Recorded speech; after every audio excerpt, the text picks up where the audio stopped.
Attention, le 6 septembre, l'un parmi nous sera exposé et que sera débandante pour le monde.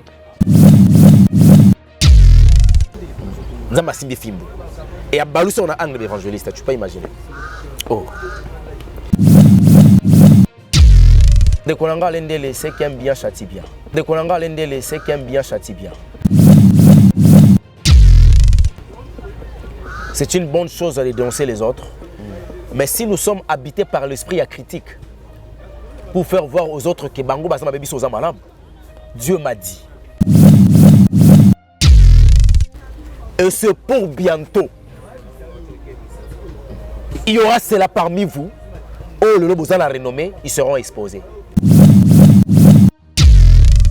Aujourd'hui, le faux évangéliste n'a qu'un ministère évangélique avec la parole, la puissance et l'autorité. N'a le mensonge, n'a impudicité comme côté na kati na biso.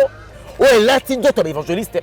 Bazako dénoncer, bazako sa misala, bazako te à la repentance et la sanctification, mais ça va reprocher. Et Dieu a dit, c'est pour bientôt.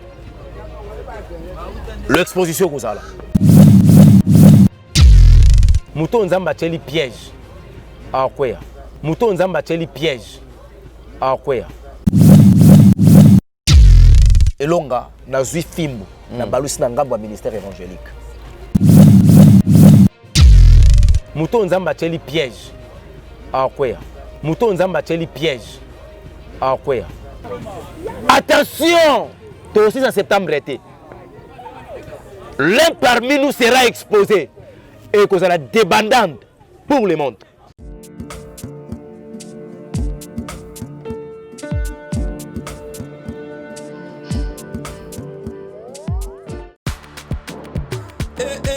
Maman nangaye, pour moi la matoy au Calisolo, moi na Londres maman Gisnovit, a même biso la solution pour l'opposition nzoto na biso e. Yo muto beta ba tempo, et ça la 15 à 20 ans ici la kate, moi na Londres, a lobby solution ezoami. Somba kaka Gisnovit, pakola na nzoto na yo e, na Ismail Nyabamba, nzoto kokoma leke. Poete, muete, goût, balapa. Solution ezomi pour la proposition nzoto na biso e. Kobanga te, yo muto sala 15 à 20 ans, tampo si la kate, mikusa na nzoto, makodia, mapalata, bokono nyonso oyo etali proposition nzoto na yo e. 19 et na solution, moi na Londres, a na solution. Kobukana te, livraison nango, eza partout dans le monde. Kobukana te on dekonanga ye. Solution ezoami. Bona kozwa biso, eza nango facile. Plus 44 74 24 025 437. Na bandeli lisusu. Plus 44 74 24 025 437. Balapa. Le devoir nous appelle, mesdames et messieurs, vous qui nous suivez sur Nouvelle Tendance Télévision, culture d'excellence au rendez-vous. Bienvenue à ce tout nouveau numéro de Vérité et Réalité. Certainement partout, vous avez l'habitude de nous suivre. Nous vous transmettons les salutations de la part de toute la grande équipe qui nous accompagne aujourd'hui. Derrière la caméra, nous avons Gédéon Loawe. La réalisation est assurée bien sûr par Jordan Panz aussi. Avec cette équipe que nous allons travailler bien sûr d'arrache-pied. Vérité et Réalité, votre magazine. Partout, vous avez l'habitude de nous suivre. Si vous n'êtes pas abonné, allez vous abonner. Cela se fait gratuitement. Juste, il suffit de cliquer sur le bouton rouge et vous serez abonné. À chaque fois que nous aurons posté de vidéos, vous les aurez aussi en temps réel, bien sûr. Donc, merci à tous nos partenaires. Nous avons Yadjani Sita, depuis Suisse-Irlande, un homme réglé, crédible et connu depuis quelque part. Je penserai également au commandant en chef, l'incontournable leader, il y a Blanchard Kadhafi. Merci beaucoup pour tout ce qu'il est en train de faire pour nous. Je penserai aussi à ma sœur Chouchou Natati, la véritablement femme d'affaires. Donc pour la toute première fois, nous avons le plaisir d'avoir sur ce plateau un homme de Dieu avec qui nous aurons à parler en long et large. Donc Naï, moi Mingi. Mais la fondation dès le cœur de la nation a ouvert toutes ses portes, mesdames et messieurs. Je pense que depuis quelques mois, vous avez toujours l'habitude de suivre différentes images de proposer Bino, afin que pour la comment est-ce que qu'on a vu Bika Nakatia orphelinat et plusieurs descentes auto-organisées. Ils allaient tout simplement pour na komemela bino bo vivre la réalité que ça la manakati kuna. Opération 20 €, 10 €, 50 €, 1 €, 2 € continue. D'ailleurs, nous avons notre numéro de compte pour ceux qui ont besoin de contribuer à partir de l'Europe. Numéro nabiso ya compte, il y a Poto et Zawana. Et puis vous avez également le numéro de compte, il y a Awana Kisasa.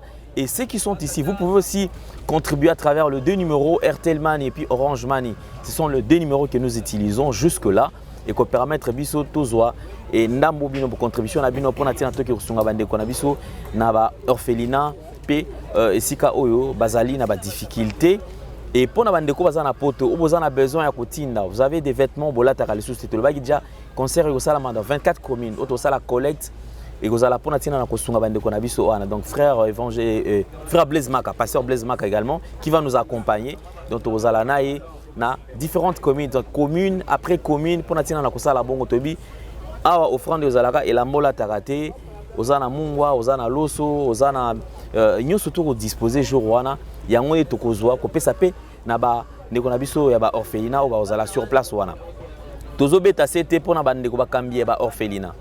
Depuis que nous avons commencé avec nos descentes na sali constant moko beaucoup na kati ya orphelinat beaucoup ti ye moko ko l'orphelinat wana aza na ba condition moko malamu mutazo rouler na belle jeep mais au moins bana ya batu bana oyo azwa bango bakoma lokwa ba marchandise na ye.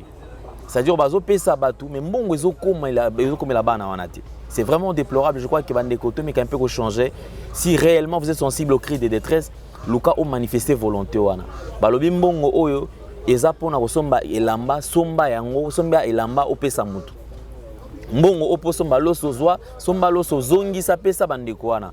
Et je crois que vous serez bénis parce que nous surtout beaucoup ça là pour que Nzambe apambola bino apambola pebiso. Nous avons le plaisir d'avoir ce plateau évangéliste Elonga et j'aime sa façon de communiquer, franchise naïe et surtout d'ailleurs et chaque passage naïe est créé c'est toujours moi bah, je ne parlerai pas de la polémique mais du moins il y a quand même bah retomber c'est-à-dire que mutu na mutu akoma kolobela kobimisa makambo par rapport à comprendre na passage naïe. Alors nous avons le plaisir de Yakozalane na plateau. Homme de Dieu, bonjour. Bonjour papa Alain Dele. Santé boni. Nzambalo la zobatela qui mezali na ngolu naïe. Et ça t'arrive des fois au fanda au kansana non place outi mikolo outi le ka. Oui. 4 minutes par rapport il y a temps ça dire que difficulté to kuta na ngonzo to kotungisa ma et tout comme ça. Ouais. Dis-moi, est-ce que c'était facile quand même au monter temps là? C'était vraiment très difficile. Vraiment très difficile. Et ni t'étais l'heure du cher Saint-Esprit, je ne pourrais pas. Déjà, bon, monter c'est l'embaki. Évangéliste, depuis un certain temps, nous avons constaté d'ailleurs cette vague d'ailleurs, il y a qu'à dénoncer. C'est-à-dire quand il fait noir dans l'église, binobo le kanetan de ke côté les mela, ko bimisa misala mabe oyo, Satan azolinga asala na kati ya église corps de Christ. Mais dis-moi, Lelo, est-ce que c'est facile? Il y a kota na ba procédure nyo surtout bino comment ça là wana. Mais comment on a que de temps à autre, ceux qui mabe et bandi ko sala mayo lekimba la mon étant que bandi ko dénoncer, bandi ko décourager bandi ko wana. Est-ce que c'est facile? Il y a ko sala quand même ba démarche wana ya dénonciation. Non, sinon ça facilité, ça vraiment très difficile. Parce que quand tu viens pour dénoncer le mal, comme les gens en plus, donc comment pourrais-je dire, et sur le plan spirituel, Lucifer à cause de la wana, n'a pas démon pour intercaler ou réussir comme sa message. Deuxièmement, pour dévoiler l'œuvre satanique, tant on découvre ça la yango et sur le plan physique. Nous devons comprendre que les gens ont casquette mususu. Ils ont dénoncé une vraie casquette nanga. D'office, à comme sur adversaire sur le plan physique, tu sais pas combien est-ce qu'il y a à remettre comme moyen pour à faire disparaître pour y à continuer chemin naï. Donc ça va faciliter, ça vraiment facilité. Donc ceux qui t'ont réussi ça va ça la yango, ceux qui t'ont comme à niveau ana, c'est parce que même ngamoro des fois na comprendre rater l'une comme ça anga wana. Mais à réaliser que non, c'est comme je dis. L'esprit est juillet mais maqué vers 2 heures. Donc quand l'esprit est vers 2 heures pour que vous allez tenter, c'est comme ça l'esprit de Dieu est engagé. De la roula la bonne révélation mon net ni nazawa nazangate. Mon na fandi na nazangate papa. Ça n'a rien à voir avec la préparation, c'est-à-dire que vous avez temps pour préparer ça là en bon temps. Non préparer ni. C'est le quoi préparer té. Mon limo sant ndako préparer nga bisinga tala likambo za boy kende loba boy. C'est comme ça. Donc dès la za awa Éternel dit à Tombolin Zété. Nzamba simbi fimbo. Et à Baloussa, on a angle d'évangéliste, tu peux imaginer. Oh.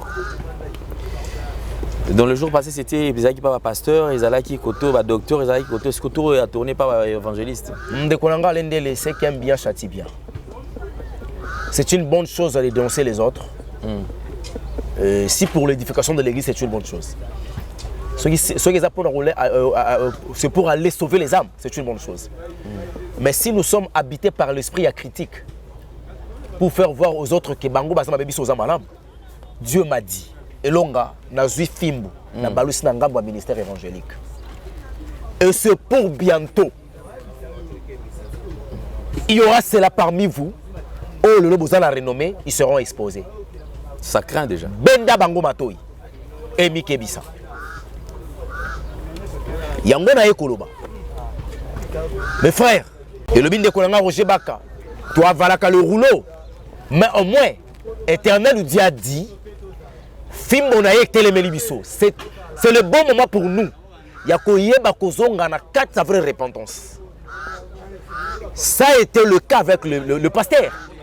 Ça passait avec le faux prophète. Aujourd'hui, le faux évangéliste n'a qu'à un ministère évangélique avec la parole, la puissance et l'autorité. Dans le mensonge, dans l'impudicité comme côté na kati na biso. Où est là d'autres évangélistes? Bazako dénoncer, bazako sa misala, bazako te à la repentance et la sanctification, mais ça m'a reproché l'évangéliste. Et Dieu a dit, c'est pour bientôt. L'exposition que ça là. Donc, Bande Konanga, je vous préviens, et que ça la passe dans les bottes en Nzambe pour ébeler barotique en Nzambe. Barotique en Nzambe, oh, na elonga pe. Oh.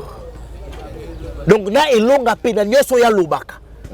Tokanisaka na yepe. Alors, c'est que Namboka na Nzamba bazate, c'est que Namboka na ba vrai bazate. En tout cas, je vous mets en garde, Bande Konanga. Vraiment, je vous mets en garde que le moment est arrivé, il faut changer. Bouti Kamabe, franchement, vous allez exposer et vous allez débandade. Une petite parenthèse, est-ce que les lots, tant on a peut-être à passer au message. Vous n'avez pas le temps encore contacter, on a peut-être hors média, c'est-à-dire en coulisses, qu'on a appelé que non, né naza boy, n'avani ko nzambe tala lobi boy bobo. De faire ça là très attention parce que on va prévenir quand même bande comme ça. En tout cas, les alibis de marche à Liboso, au tout ça là, mais tu as déjà le problème, il y a yambana na téléphone. Oh. Tu as un problème, il y a yambana na téléphone. Ne bozala ba numéro. Yangona. Donc communication na bengi. Par exemple, évangéliste Roger Baka benginga, évangéliste Herva benginga, pour na yambaye comme problème. On a c'est un ministre dans un département, un ministère évangélique. Tant que nous avons un message, mais j'ai du mal à recevoir un déconanga. Et voilà, nous avons une difficulté, nous avons grâce, il y a un message de la part de déconanga. Aujourd'hui, au sein de l'église Corps de Christ, l'évangéliste, je crois qu'il y a à boire et à manger. Quelle analyse de ça là, en regardant l'église Corps de Christ, Lélo? Ceux qui ont côté la peine, l'église, ils ont mis dans le Liban. L'église Corps du Christ. Analyse d'Inno ça. L'église Corps du Christ a échoué par rapport à sa mission. Pourquoi? Parce que l'église Corps du Christ est comme la scène politique. L'évangile est politisé. On croit que si je deviens député, n'a que Lukambo la politique. Mais ceux qui m'ont dit comme député pour sauver, pour parler de la part du peuple, là, un vrai député, un honorable Ayoana. Mais aujourd'hui, l'église Corps du Christ a failli par rapport à sa mission. Voilà pourquoi les Congos, ils ont subi presque la mort. Lélo, si tu veux devenir évangéliste, pasteur, docteur, prophète, il suffit aux akama casse na lisa rolia. C'est fini. Tu gagnes de l'argent. Mais en parlant aussi de la révélation, parce que de temps à autre, que le Komara, c'est-à-dire que Dieu m'a révélé. Dieu m'a révélé. J'ai l'impression que c'est comme si Lélo, moi, un message à repentance. Pour se dire que non, le son a un message à repentance, apparemment, les gens vont retourner et un regard vers un raté. Mais si on a un bangi sabatu, une révélation, bokeba, parce que le message est voilé. Le problème est que loin de Poussani Pembe Nabiso, il bengi loin. Loin Loin de Dieu, bengi loin, parce que Poussani Pembe Nabiso, lati casquette Nabiso. Or, l'identité par laquelle bazo posséder Esaïa Bangote. Bazo tambola na combo ya Jésus-Christ de Nazareth, le maître suprême de tous les esprits sur la terre. Que ça soit en haut, partout, même dans les 5 mondes sataniques, Jésus-Christ est supérieur. Ce que ça bato ba tambola na identité wana, mais ba osela nzambe te. Soko lingo détecter bango lelo, message ezali sous na kata liloba nzambe te. La repentance, la confession du péché, parler du péché et leurs conséquences. Montrons les gens le royaume de ciel exact. Et comme Momaya Nengolobi langage codé. Voilà. Tu as des problèmes. Il y a des liens. Dieu m'a dit. Dieu m'a montré. Dans peu de temps, il y aura ça. Il y aura ça. C'est une bonne chose. Ézéchiel chapitre 3 verset 17. Et je permettre à ma vrai serviteur de l'Éternel. Base à la wana, nenge ma commune ensemble lobby que je vous ai établi comme des sentinelles. Enfant que boyo karangai, boye bisaka maloba wana pour que libota nangai la sauver. Mais libota qu'on la sauver, quand tu dénonces, tu proposes aussi quelque chose. Tu dénonces et tu proposes aussi quelque chose. Ben oui, la proposition c'est repentir. Okay. Présenter les gens la repentance à travers Jésus-Christ. Et pour présenter une personne la repentance, il faut présenter d'abord la personne, les conséquences du péché. Elle n'est pas, pardon, c'est une mauvaise vie, c'est pas une bonne vie pour moi. À mon niveau, ma conséquence est que permettre à la personne aille maintenant quelle est la solution. On l'a dit, c'est Jésus-Christ. Mais alors, on se pose une question, évangéliste. J'ai l'impression comme si Jésus-Christ a comme pièce maîtresse, il y a qu'à permettre Batouba Lukambon. C'est-à-dire pièce mort Batouba, bah ça les la cacapo, bah ça tuerait peut-être bas moyen. Après que vous avez biloko sur toi, Jésus-Christ c'est pas quelqu'un à garder. Azapena qui nous a dit aux apena Jésus-Christ aux yeux et ambié dans mon thème au fan d'ici. On dirait Jésus-Christ Jésus a quoi fan d'ici sur la quantité. Il y a comme il y a business. Tout ça il a comme business et après bisoso tozu maramna bisoso tiki maramna. Luc chapitre 18 verset 18 tu descends un peu. Ma commune ensemble est clair papa. Il y avait une chose que tu voulais savoir. Qu'est-ce qu'il peut faire pour hériter la vie éternelle? Par rapport à votre question, Papa Alain, non, il y a Bissayo. Jésus a besoin d'énumérer les critériums qui permettent à Mouta Kendelo là. Honorer ton père et ta mère. Ne tueras pas, tu ne déroberas point, tu ne diras pas de faux témoignages à ton prochain. Et le type s'est retrouvé dans ma réunion, son cola loba qui est déjà salang. Ah bien, mais maître, Marambo lobby. En tout cas, franchement, déjà, de ma jeunesse, Christ a dit, il te manque encore une seule chose. Vends tout ce que tu as et distribue aux pauvres. Et puis viens et suis-moi. Ils appellent ça un passage. Et puis viens et suis-moi. Et ça n'a pas été soit benga baya, mais balanda été. Viens et suis-moi. C'est-à-dire que tu vas appel. Appel au après la mais balandité. Balandité. Parce que toi, c'est bien bango to kabonaka. Au lieu de dire que nganza mabenga depuis 1982. Est-ce que Hollande est? Mais Hollande. Et bien, les Hollandais sont baillés. Bam ma classe na Dieu m'a dit. Parce que baya na bango. Ba simbi pe Biblia. Ba rapidité pe théologie. Ba koti pe na ba recherche.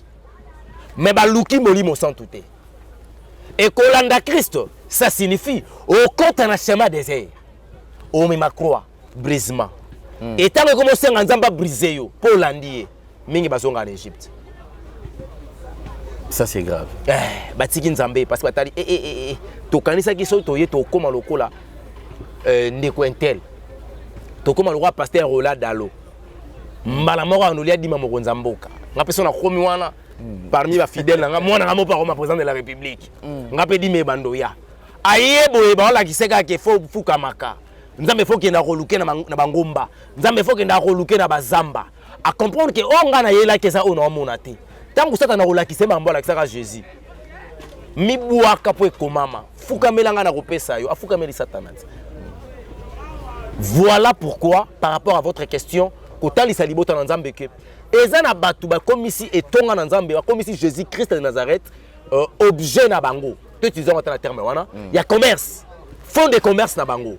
Na combo ya Yesu tellement que to comme na tuk na ta ya suka et le moment est arrivé ba faux baye parce que ba to komi ko luka ba vrai na misolo na bango ba vrai baza wapi pour te soutenir œuvre nzambe nzamba yo kanga tamawa à travers ba acte nazo poser ba faux ba koti ndenge moi abenganga na poto alo papa elonga en tout cas évangéliste na ndako mingi na lingaka yo papa ni naza na problème tout problème ezali ni maman na ngai a exposé problème na ye là c'est d'accord na yoki nzamba songa biso na robenga yo to ça la programme faut to kota ba prière mais avant to kota ba prière na yo so ya na robengo c'est parce que na lingi ngape na sola na moli na sola na nzambe à travers son esprit l'esprit saint ayebi sangani na roki ko sala puis na orientation par rapport ya kanao na soka tulinga papa yo sala ndeni na mina sala ndenge nini na ndenge nini ote par rapport à ma facture tu ne facture ya nini ote kene mbongo misusu ba comment osenga pe mbongo ah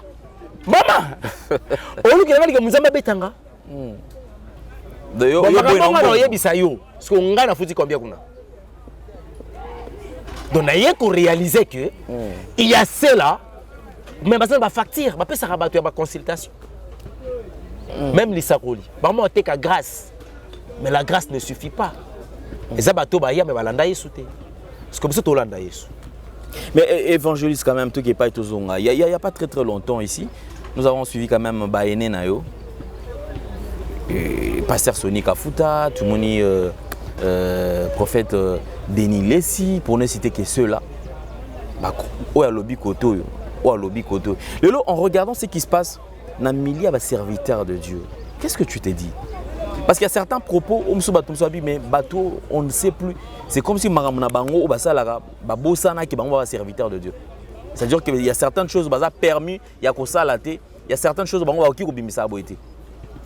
Papa, Mouton Nzamba Tcheli piège. Ah quoi? Mouton Nzamba Tcheli piège. Zala Fongola Makomina Nzambe. Et Zala Baton Nzamba Tchela piège. Ce qu'on a piège ou encore la Tchela Bango, ils ont permettre les Bango d'évoluer. Ézéchiel chapitre 3. Dans la version Mingi. Ézéchiel chapitre 3, verset 20. Natangina Komona Jésus Christ. Si un juste se détourne de sa justice et fait ce qui est mal, je mettrai un piège devant lui. On a éternel Dieu. Si un juste se détourne de sa justice, Éternel a dit à ôter les pièges.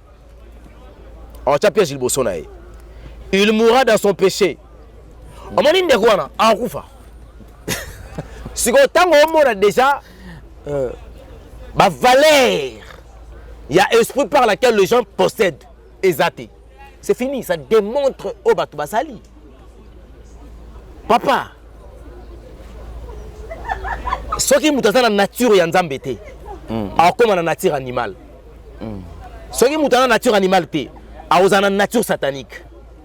Ce qui est dans la nature satanique, il y a la nature humaine. Alors la nature animale, la nature satanique, la nature humaine, est à propriété pour les enfants de Dieu. Un enfant de Dieu, un serviteur de Dieu, un ministre de l'Éternel, un adorateur de Dieu, je te dis, Papa Nanga, Azawana Kaka Katina na nature Yanzambe. Or, la personne qui possède de la nature de Dieu, même la badur naye, au sentir que Moli Mozolo Bakatina pour sauver les autres. Mais surtout comme au Kota, aux Oyoka, soi-disant, les hommes de Dieu, oh bah yaka pas Yesu sans kebalandaye. Tant qu'on soit qu'à parole, on comprend que Oyo, ce que c'est la nature animale, la nature satanique. Si ce n'est pas la nature satanique, la nature humaine. Tant que vous se prononcez que tu es en nature. Jean chapitre 10, verset 10. Les voleurs viennent que pour dérober, détruire et égorger. Parce que Bino Boya qui en a pour détruire et égorger. N'a dérobé. Nature ni posséder. Satanique. C'est pour dire que Bango, ils ont 50 ans de repentance. Papa, la repentance est totale. Bazaba est né pour ma magi liboso. Bazaba est né pour ma occasion ça Moussa Nzambe peut-être avant. Mais Bazaba est né na moli me pas Nzambe na lola.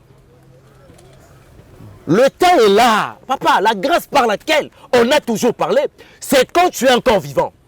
Donc tu dois profiter d'un moment où on a profiter au bon guana. Il y a deux sortes de repentance. Il y a la repentance charnelle et la repentance spirituelle. Bato bobenga baine, basala la repentance charnelle. Basala la repentance spirituelle. Parce que ceux qui basalaka la repentance spirituelle, le loyo, naningi na yebisa yo. Toninga kitoyoka esengo ya komona bakulutu, ndenge bamona ke esengo, tant bamona ki bapa na biso lokola ba musée di na bala. Ndi bazaki na esengo komona ba mvuluzi kimbango. Mais bango bakomi objet ya soni, objet ya blocage. Au fandi bobi mena tika musala otona sa ndenge ni. Soki ça que musala tata nanga menasi na sundola. Mais ça craint parce que évangéliste, je me rappelle une fois, j'étais en train de échanger dans homme de Dieu, Papa Nkelani, Pata, que je salue en passant. Papa. Ah.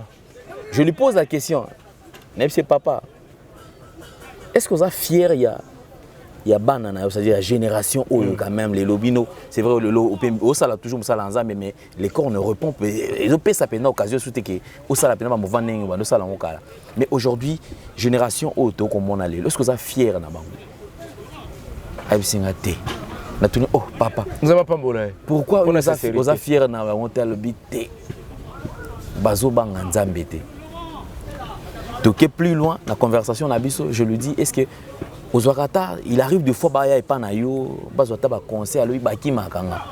Baki marondengenini. Il a même cité les noms. Il y a ba grand pasteur, ba serviteur de Dieu. Bongisa papa. Papa Bongisa. Bongisa pardon. Wana les kakate. Ba frère. OK, ça va. Ah cité comme ba frère mususu. Oyo bakutana na ba aéroport. Baki maye. Bamsusu ba besoin même courage à approcher ba bikine papa tokoya batika la pe koyate. Et aujourd'hui même génération to kolobela lobo c'est vrai yo zana nous ne ngozolo ba zo reconnaître que nous zana jeune yo malamo kozuya oko dénoncer est-ce que ko dénoncer tu dénoncer rana ozwa temps à observer bango le lobi kité ou bien zana ka balon que colère est sainte mon sainte matière lobi té trop c'est trop tikanga na bando bisa bango na poste molimo sainte bandana ko observer bango molimo sainte mtabandé mtaliboso ensuite on observer bango après si bango na chance après si bango même les opportunités il y a qu'au changer bazo kate papa tozala na bango na réunion wapi 1500 pasteurs mama ba réunion yango na lobi on reliate ba réunion ba toliate wana on a réunion normal réunion ba serviteur de Dieu il a fallu qu'on échanger pour na koluka ndenge nini pour sauver ce pays à travers le ministère on ko la pesi moko na mosusu ba lotomo ba vérité bima awa na limité awa to se retrouver na 400 pasteurs ba sambela pour les autres même si ba fukama sur place confession du péché sur le 1500 vous avez na 400 salle 400 nde ba sambela pour ba susu na ezo bisayo ba crime ba tata ona ba sala ba botaka na grand hôtel ba o sente libanda ba engagé na grand hôtel azwa bana wana ba ko ba futa kimbo ba grand baza ba grand na mabe. Mais comme la vie est là, l'opportunité est là, nous te confiter, papa, après cette vie, il y aura une autre vie. Et la vie par laquelle on te rekende, et ça moulaï koleka o. Ngalo ba 930 ba Noé ba kenda nango. Ba 620 ba Abraham na ba Moïse. Papa, époque c'est époque à 120 ans. Ce qu'on a ça. Et dans le temps par lequel tu ne veux pas te repentir d'une manière spirituelle. Aussi qui n'a repentance est charnelle.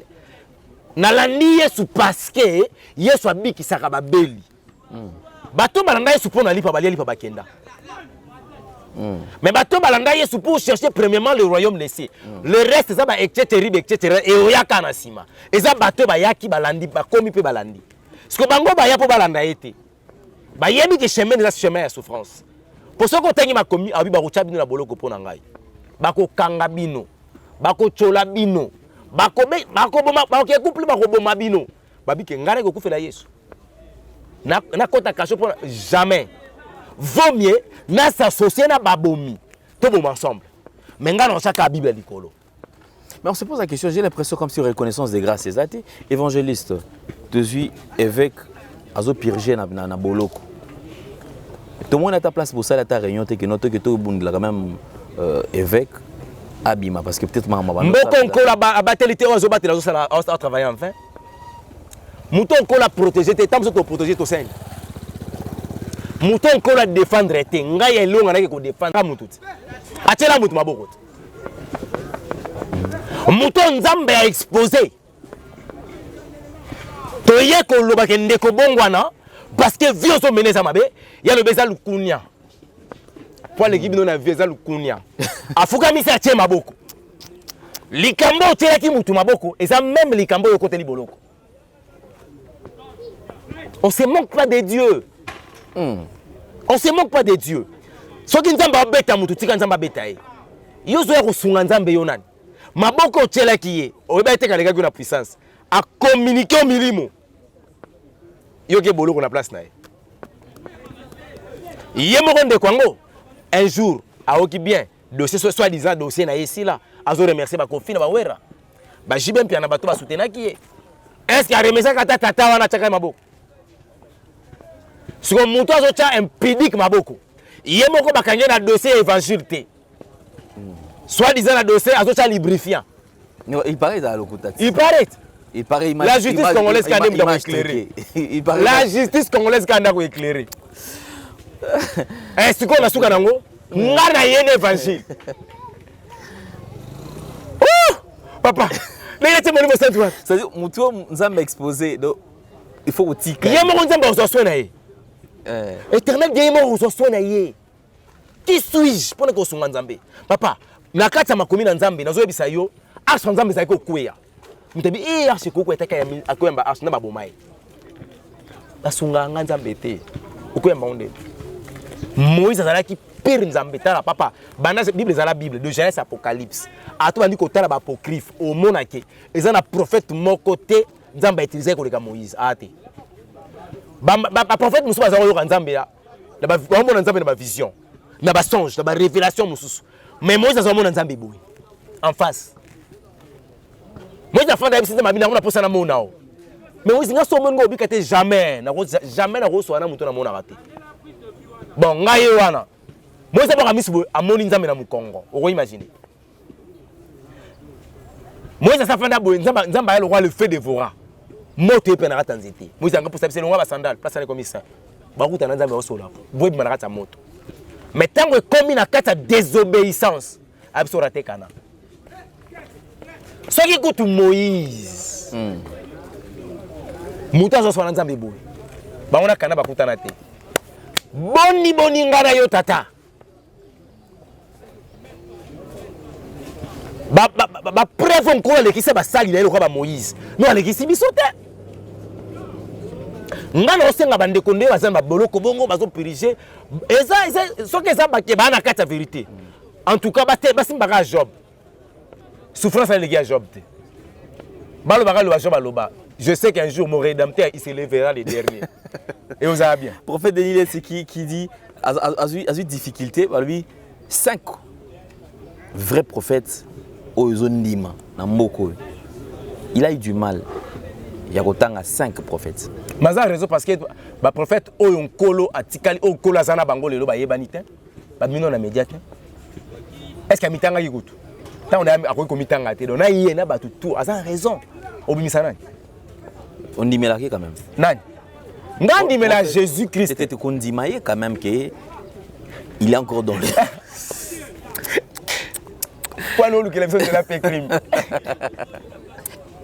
Bon quand même bon yo abongwana papa bongwana bongola mutema évangéliste hier ndio tsa batumba ina kopote likwa TV lolo koma écran plasma ba cha tes habilo moins inspiré de Dieu bambio ba mvuluzi ba nini ba ezana ba crime ezana Bible banda ko utiliser ezana Bible te mes inspiration nzamba pesi papa c'est la fête qui justifie les moyens gobana nzamba a problème te ko tambola nzamba pe ko koma na kosuka na nzambe ana trop jeune église ezap ezana matetete et comment matetete et comme ote nzamba tikali kana prophète Konde ko ya lobi yende yango na kyosangana na ye papa mutaba ke na beta martyr na beta stade na beta veme yo mo beta mutaba alaka pasteur ba ke na pesa bisakoli donc mon émotion taloba soit à travers yete yende mutanda ekoloba Donc, nous avons place à cher Saint-Esprit. La personne, il ne sait même pas que Nenge Naza Awa, Naza un ministère, et puis dans un charisme. Quand je prophétise, ce n'est pas le ministère qui prophétise, c'est le charisme. Donc, l'Esprit Saint parle à travers ma bouche. Nous avons dit qu'on s'est glorifié, il faut appeler ça gloire dans mon imo santu. Pour ma cambo, on a sauver les botanaïe. Nga loko la prophète, nga loko la pasteur, loko évangéliste, loko la docteur, loko la berger, naza na obligation, na former des disciples à Jésus-Christ de Nazareth. Parce que la mission principale c'est ça. Allez partout dans le monde, faites-le mes disciples, baptisez-les au nom du Père, du Fils et du Saint-Esprit. Yo comme la capacité de faire des disciples à Jésus. Moi j'ai la capacité de mettre la vie au stade. Bateau mettre la bango stade. Le combien de fidèles à Jésus-Christ est bazar. Si le Congo avait réussi par rapport à sa mission. Mais aujourd'hui, le Congo, tu vois comment on a niveau au comité. 60 ans de l'indépendance, vous êtes de même avis que ceux-là qui disent les Congo actuellement, ceux qui ont à genoux, le pasteur peut pas pas de responsabilité. Partez, numéro 1, papa, ce qu'on dit dans ma commune ensemble, au moment où le président, nous avons son excellence président de la République. Mais à l'époque, il y avait des rois, s'il vous plaît. Présidenté, roi. Mais prophète Manou Salikola roi. Mais nous les avons. Bah président Baya, bourgmestre Alikola pasteur, bourgmestre. Alikola pasteur. Tu peux imaginer. Mais à l'époque c'était comme ça. Mais avant que le roi puisse prendre une décision, il faut consulter le prophète.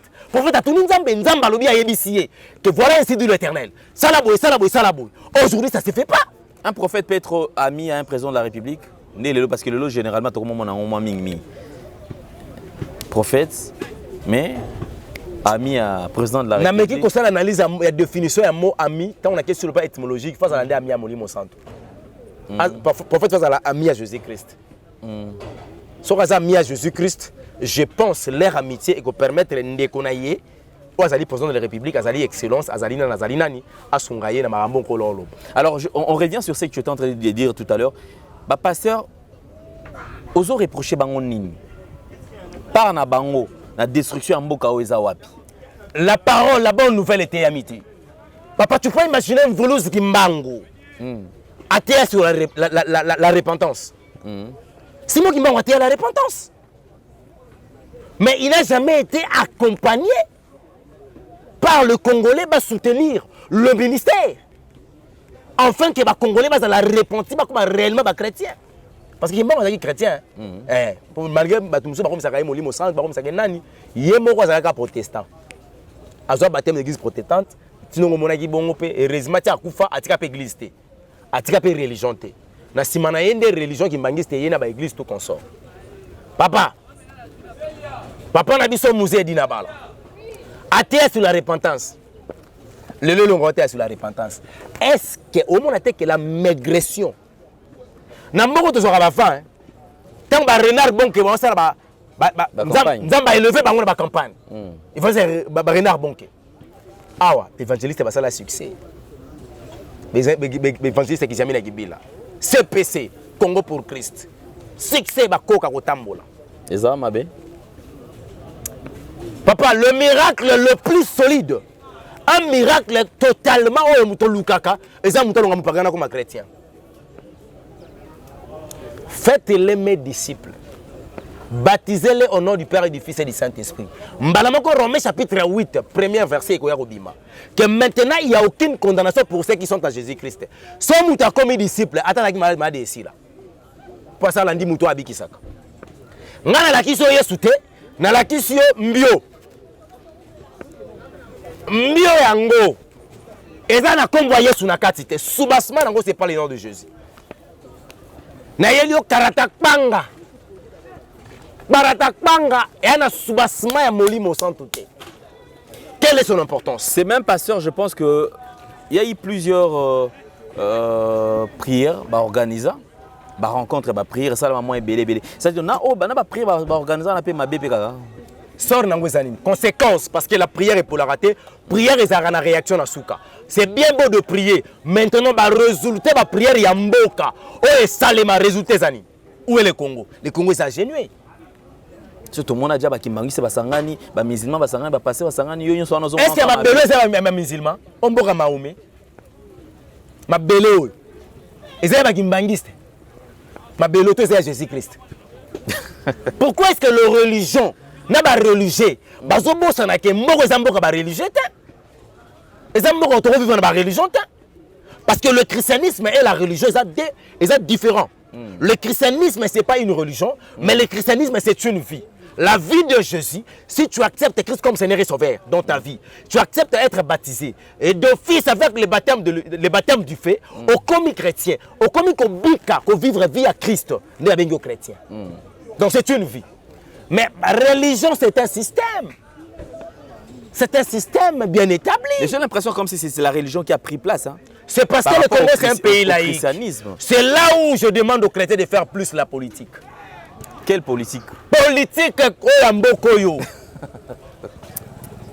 nous avons une obligation à envahir l'Assemblée nationale. Les chrétiens? Oui. Pas chrétien authentique s'il vous plaît. Mais est-ce que tu penses que c'est facile? Kizamine est parti chrétien. Quel a été le résultat? Le christianisme c'est une identité. Mais c'est ça que je veux dire. Et là, tu as un million sauté. Et ça bien été. Na ba tu ba ota la biso ba yebi question na lobi chrétien. Na bengi chrétien. Tous les chrétiens, na ba chrétien. Tous les prophètes, na ba prophète. Tous les pasteur, na ba pasteur. Tous les loin de Dieu, na ba loin de Dieu. Je m'abstiens place wana.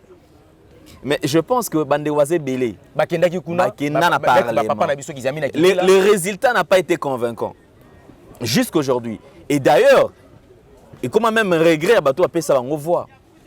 Monsieur mon côté et loi mon côté babunda qui va voter et tika ko sala maté. Bakendaka kuna par la conviction de l'Esprit Saint, par une mission molimo sa tatinda ki bango, to bakendaka kuna parce que baba congolais, awa yozo tinda bango. Non, tinda bango, avant bakende papa nanga, yoka mission molimo sa tapesi ya kuna. Et là wali boso to modifier les articles zo pesa nzambe lokumu te na mboko. Ya liboso Congo le un pays laïque. Parce que laïcité en mboka oyo ne permettre éternel Dieu à se retrouver. N'importe quoi, Christian, ça n'est pas n'importe quoi parce que l'article de la Constitution de la République est protégé dans le secret ou dans le lieu public. Tu fais des pénaux, mais évite ceux qui sont en Algérie. Au Djouma, au Ramadan, les musulmans, les milingi na moi. Au Soudan, au Maroc. Biso ko sa ba croisade kuna na Maroc, biso ba chrétien ko kakuna. On m'a bien la bangote. Éternel Dieu n'a jamais été pour Maounani, Mounani. Ismaël, éternel Dieu, il était pour Isaac. Donc, Bango va bien la généalogie à Ismaël. C'est que Bazana nous égaré. Le Kolo est un frère, tout le monde est pagano. Baton Kolo, ayebi ke batunangai na sala ki na mokili. Mais à cause de Yakobo ya Moutonga na lobi Jésus-Christ de Nazareth, Baza égaré. Namboko yo, église des Noirs. Mais en fait, qui sont à la base, il y a faiblesse, il y a l'Église Corps du Christ actuellement. Église catholique. Mais ils sont organisés. Ils sont bien. Vous avez organisé un désordre moko. Un désordre bien organisé. Mais si déjà Bino Moko au départ, vous n'êtes pas unis. Bango. Pensez-vous que Bango, parce que Bango. Soit disant grand wana Bango. Papa quand téléphone. Et puis Boani. Abota ko le kataboulay. Oh non, c'est pas vrai quand même. Soit disant grand. Émission est Gosongaka. Abota ko le kataboulay. Mukolo kufa na Gebrasa na kangi po ba na biro basala nzambe. Ana bana 100. Poani moi son nzamba yebisa ki yebete yanga fasa na ndebe litungulu. Donc ya luka moi si pour les réalités pour na bassin. Conséquence abota na ba chinois. Abota na ba antillais. Bon, chinois ça na taïté. Okoma na chinois ndeni. Soki chinois ndeni. Pour chinois ça na taïté. Mais comment tu expliques l'élo élévation? J'ai l'impression comme si bandeko ebele ba ko gérer gloire té. Parce que une fois au sommet, c'est comme si d'abord les noms. Au moins muto bandi ko kita marambutu ya mabe ou déjà banda ko citer libanda. Yepé a comme impliqué et même il y a des affaires au lelo soit disant ba serviteur de ba comment osala na kati ya mboka trafic ya ba drogue marambe belé bango baza na kati. Et puis pour ani ba préparer ki bango pour la grandeur té. Papa David Mourola qui a sa Goliath, il y a bagarre, il y a notre câble Goliath. Azarata na idée que na ko beta Goliath. Papa na biso biloko, bande kono bazana bitumba kende ko pesa biloko Goliath. David azoya ko kende ko servir. Nzora ko ko bunda etumba oyo Israël mo bazo banga. Or, le prophète déjà ça les kaka na kwa Isaya, achaka David déjà mafuta. La préparation ya bitumba. David ataki na kata samba, alandaka luta na ko liebola tata na ye. Nzama za ko préparer pour la grandeur. Saoul expérimenté. Alata David bilamba bitumba. David a meki un deuxième pas c'est on a kokate. Na ngena biso soki ka mokile comme ko lata soit disant ba serviteur. Bazaki préparer pour la grandeur. Problème yango wana.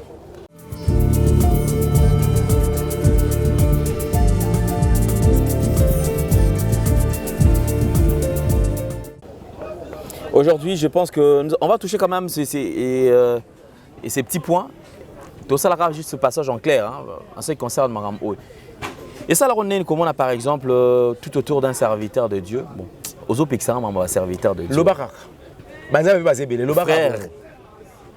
T'es le serviteur de Dieu, pas banza basé belé. Serviteur de Dieu. C'est serviteur de Dieu. Les lots offendis. Akutana na kaneti ondeko. Mike Lamba ya kutani na bandeko beba komi kotomboka mwasi wana azaki nzela mwa mabe pona ndeko azolo kaka détruire ndeko comment est-ce qu'on exposer ndeko est-ce que ndeko wana azangi 12 000 dollars ya kopesa pona mwana na ye et tout consort. Réaction d'abord tout autour ya makamyo surtout c'est comme si les lots ndeko mwasi asali makam mabe alors sans pour autant penser à système ya mboka. Parce que bandeko azaka na France bana système na mama mususu na Suisse bana système na mama mususu Belgique ndenge moko États-Unis pe ndenge moko moi ça saline afundi non afundi te lelo ndeko asengaki aide 12 000 dollars pour basunga mwana pour na makambo ya ba thérapie alors lelo demandé on vous donnera Matthieu chapitre 7 verset 7 la sœur a demandé et comme que sœur wana sikoyo batinda ende pour na kokoyisa ndeko na oloba boye papa le mariage c'est une institution divine et ça est domaine réservé par Nzambe. Si tu veux te marier, il faut poser na molimo santu la question pour savoir la personne par laquelle on a lancé la choix. Est-ce que c'est une personne par laquelle yo bongisi na chemin nga? Est-ce que notre frère a tuna Nzambe pona mwasi wana? Toi la pembe. Soki bata bakulu tuko baba kino nyoso ngeza wolote. Yo rete. On se marie pour rendre l'autre heureux. Ou heureuse. La femme doit rendre son homme heureux et l'homme en retour doit rendre sa femme heureuse. J'ai l'impression très souvent dans mariage dans Mboka na biso, c'est comme si mibal ba toza ba égoïste. Tu es toujours en 39 sortes de mariage. Tu linga biso on est peut-être tous à la servie. Mais quand il s'agit de la femme et comme non peut-être moi ça robomanga. Elle en veut un peu trop. Mariage ba pagano. Nga na yebisaka bana na nga na linga mama bino koleka bino. J'aime ma femme plus que ma mère. Nga. J'aime ma femme plus que mon père. J'aime ma femme plus que mes enfants. Naboti bana basi mi balé, indira gandina tu barrière queen. Bana wana lo bo yebisa ba bibi na bango bébé je t'aime plus que mon père. Naboya we anga mwasi pona mwasi mutu mususu. Obana nga ba za basi batu mususu. Na ina yanga mwasi pona mama na nga aga mwasi papa ya papa biso. Mwasi ngani? Ngende ko lingi ko linga mwasi na nga. Papa, na seke mutu na nga soit ta Bible na otanga sou bien te. Ma commune Nzambe za clair. La femme a été tuée na côte à Mobali. Ba parents ba boti mwana mwasi wana, bazalaki simple instrument Nzambe utiliser pour abima. Mais progéniture ya mwana mwasi nzanga. So to fandi ka 5 ans to comme na physionomie moko. Ba kokana et lo essaie to kokana. Azongi na kata origine na ye. Bande ko wana ba comprenaki que même libala fo luka mwasi moboy azama ana vie de prière te. Et le bel détail de figure parce que nga na star na artiste. Son hockey na ki star fona za lo mobo ndenge que star banda ko bakala. Inzo ya ngolo, nketo pe ya ngolo. Donc moi c'est pas kitoko ba. Uzomona. Babi que noto ke na système ya king. Ba ke na système wana. O bazobo sana que la femme est là comme aide pour t'aider de tout azara pour nous soutenir yo. Parce que yo mo ba m'appelle soutien. Soutien on a fait ça soutien vient de la part de Dieu. Parce que yo mo er mo boé 100% gege sans tâche. Gege pire sans tâche. On mamba bongo. Serre suko so a découvert mamba bongo. ozo beta moi si koleka Mark Tyson entraînement tokomi komi tuna frère au évangile tonil il y a des choses il faut expliquer moi si il y a des choses il faut sanctionner moi si il y a des choses il faut fonder pas nzambe. Est-ce que face à ce genre de situation est-ce que ma bezaka attribué par moi si bon bali na bano na mobali pourquoi parce que mobali ndé a commis ça moi si na identité ya lingeli moi ça zala. Moi, mon père m'avait dit, parce que nga bota ka vana bala, et kobo, ton a kene kobo na boti, qu'on a beninga matoi. Mon père c'est apôtre. Il m'a dit, fais-toi un effort. Yone osaboy. Osa l'effort, moi si n'a comme chrétienne. Yo mutali boso banda ko se repentir. Comme chrétien authentique, pour lui faire ça. Moi c'est comme chrétienne. Ce qu'on récite, comme c'est chrétienne. So kazan doki yo lia kindoki. Bon ma doki mbale. Po bobala na bo continuer. Heureusement na récissa comme chrétienne. Ngana bundi molimo santo ya sala appui comme le chrétienne analysa kolinda ba pesa yi. Donc a doter ministère prophétique. On a zanangi ba pena bisinga papa loko le mari voiture te. Mama mutu kananga sa ene nzele za bien te. Wana ka nkolo mutalobi toyo abingana lo mama mutu kana zwa ngwa. D'accord, je vais prier. C'est ça. Papa, yo ke kobala mwasi. Oko luka batunao rendez-vous à liboso pesa na mwasi na boîte. Ta Dallas. Minda. So timu to ki na boîte, OK na idée nini? Acha kwiti. Asa la pratique ekobo. Pour après kwiti il faut pas qu'il na mbetu. Ato sumuka. Et Moutouana lobby, yo moko lobo comme pasteur. Moi si yo ko soyez wana soutenir ministère. En moi encore appelle ça comme mission hein. Basi ngo ya bino liboso balaka. Botuna kan nzambete. O bozu botuni nzambe. Tant Rolandela bien na CC. Protocole wa ba kotsa na ndako. Na ba ser musu église ba solate. C'est grave. Pour ni bana wana pe ya basi. Envoûté na niveau moko impossible. Tellement que le monde kabbalistique, le monde amaï, né et y a na kati à soi-disant église, et kota na kati à assemblée. Et comment on dirige n'a dirigeant. Voilà pourquoi mon imam a sa propriété. La femme a la faute parce qu'une bonne femme bâtit sa maison. Voilà. Mais la femme insensée la renverse. Mais moi ça occupe qu'on dit matin qu'on koufa parce que mouton est un mouton qu'on l'a pesangate. Na kangamana ka pose parce que je suis une bonne femme. Mourono koufa encore ba ki yazaki ayote. Na l'accent que noir sur blanc à l'ende la zagi ayote yo kanga mena point zambari azongi c'est tant que la femme a compris que non oyo nazolanda asa yangate du to kabwana mais to sale quand même na bana so abenga lendele bana o baliete bana no awa soit moi no aza malade ukangi téléphone o mon appelle na aluka to zongana abenga mibali na yakoma mibala poto abenga ndeko comprendre que nana souhaité libota nzamba c'est belé na ko kufela bana te makomi na nzambe za na Matthieu chapitre 7 pesinga accès à ko ba demander on vous donnera asani a demander tango sengi so ko feka ka sungia ma vite entre moi musicien ça c'est ma collègue à travail ma collègue à travail. Merci, nous sommes arrivés pratiquement à la fin de cette émission. Tout le plaisir était les nôtres. Évangéliste, comme pratiquement, on a souka pour la première partie à l'élo parce que deuxième partie, troisième partie, ainsi de suite. Amen. Alors, pour l'élo, un message quand même à maman, papa, bandeko surtout aux occasions au talent, puis aux occasions au talent. Message ezali que bandeko nanga to bongwana. La repentance spirituelle est importante. Veut dire tu reconnais tes fautes, tes faiblesses, là où tu as été tombé. Comme nous avons senga yo otelema yamba Yesu Christ comme Seigneur et Sauveur. Raison so yamba Yesu Christ comme Seigneur et Sauveur, ezali d'abord pour le salut. Molimono ezala sauver. Dès que tu seras sauvé, ça te permettra maintenant makambo tozoluka na intelligence, na relation, na force et lando lo kwa matabis. Kobala et memolo late. Kobota et memo nulle part. Mituka ba voyage bandaku et osukawa. Papa Kizenga Zara na mbongo belé. Asala lit à son pouvoir. Mais Mukoba Simbi Saka est primature. Azara Mutalibosa Rolobaki, la chair est faible, l'esprit bien disposé. Muzitu ya Rofanda. Et nous, comme à un certain niveau, il y a âge, il y a vie, le mbongo, le matériel, comme à un natinate. ezalaka na ntina te résoudre te ndako aluka kotonga ya monene ta place bakenda kotika ye angara moto ambongo seke ntina eza te mais molimo na ye ekei wapi vers l'éternité. Éternité à souffrance, to éternité pas à kimia. Là où se trouve papa Alain Moloto, paix à son âme. Parce que bateau bakufa quand ça est notre belle paix à son âme. Et dès que papa bakufa bonne papa paix à son âme. Te azana aller des tourments. Donc yé qu'on a na kimia te. Donc jamais qu'on va paix à son âme. Zomona. Babilo rajar on a photo le baron avec clarité.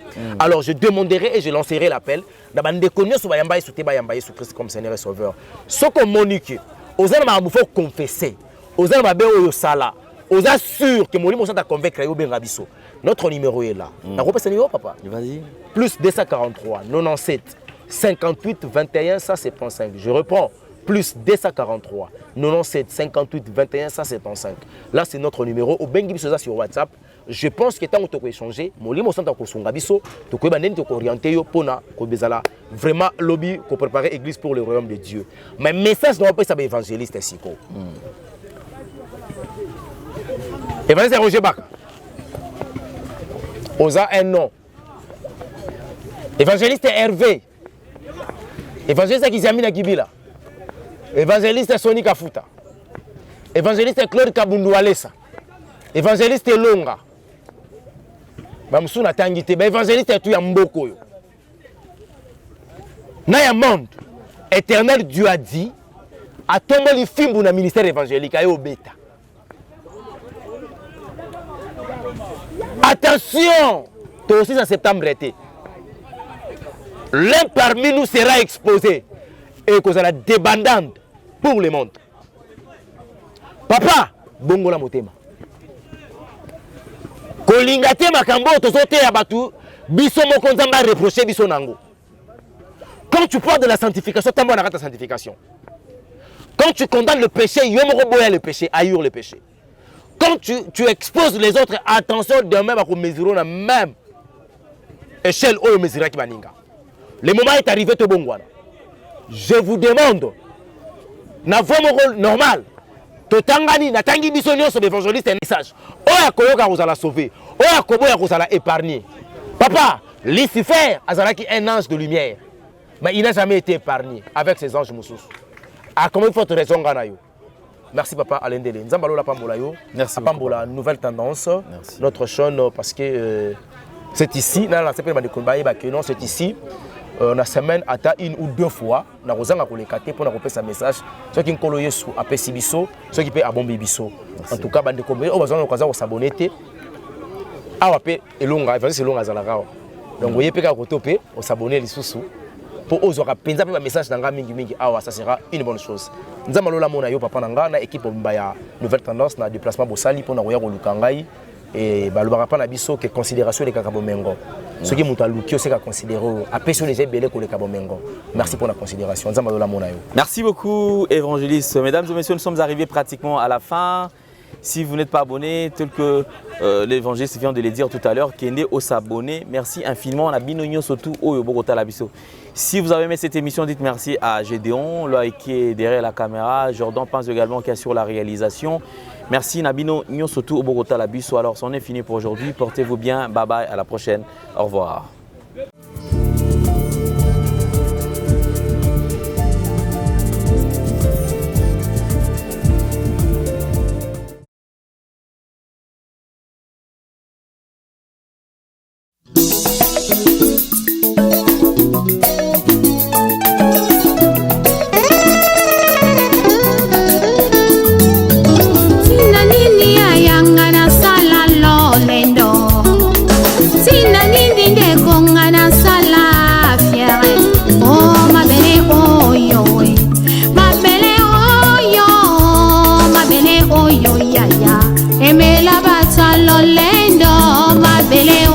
Papa, aimez la baroye, oh, ma belle, oh, yo, pangi, aimez la bapresta, na banganga kisi, zote ko la nango, zote ko bima bakusu, zote ko zonga ma belle, loko pamba.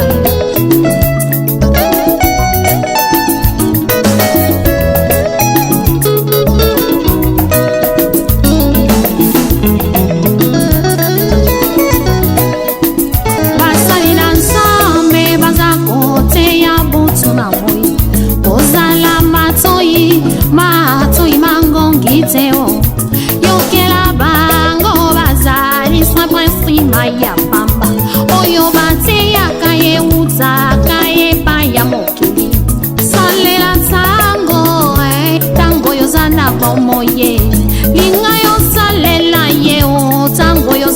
bomoye linga yo salela ye o kufeza ya solo bunga ebeti na tempelo tangu ifweni yaya salela tango salela tango mbeko salela tango salela tango fami amani mame amani mame amani mame kedika fumwe kedika fumwe yamilu solo pani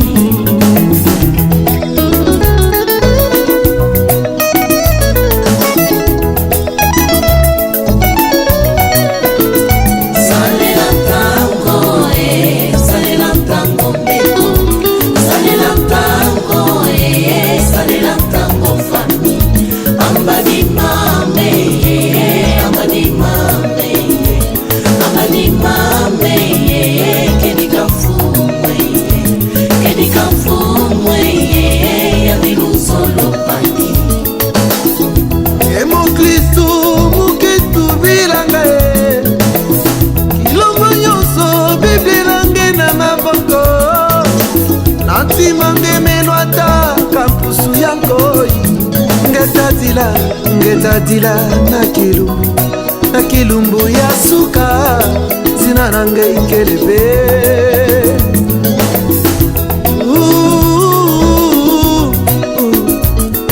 uzali wapi nkolo akoluka yo yobomani kati na masumu nkolo akobelela yo nekosomba tango mikolo ekomi mabe soki okei na moto ekozala likambo na yo po alikati yesu Masia salela tango mbeko salela tango salela tango fami amani mame amani mame amani mame kedika fumwe yamilu solo pani mboka na mboka tozoyoka basango butuna mo tozomona makambo kolo alakaki ye eza kokokisama e rachetons le temps Jésus revient bientôt rachetons le temps Jésus revient bientôt Maranatha Maranatha kolo akoya Maranatha Maranatha kolo akoya e salela tango salela tango mbeko salela tango salela tango fami amani mame amani mame amani mame kedika fumwe yamilu solo pani mujambu jenki fetivanga lulendo mama ungaibetelo kuna tempelo mboya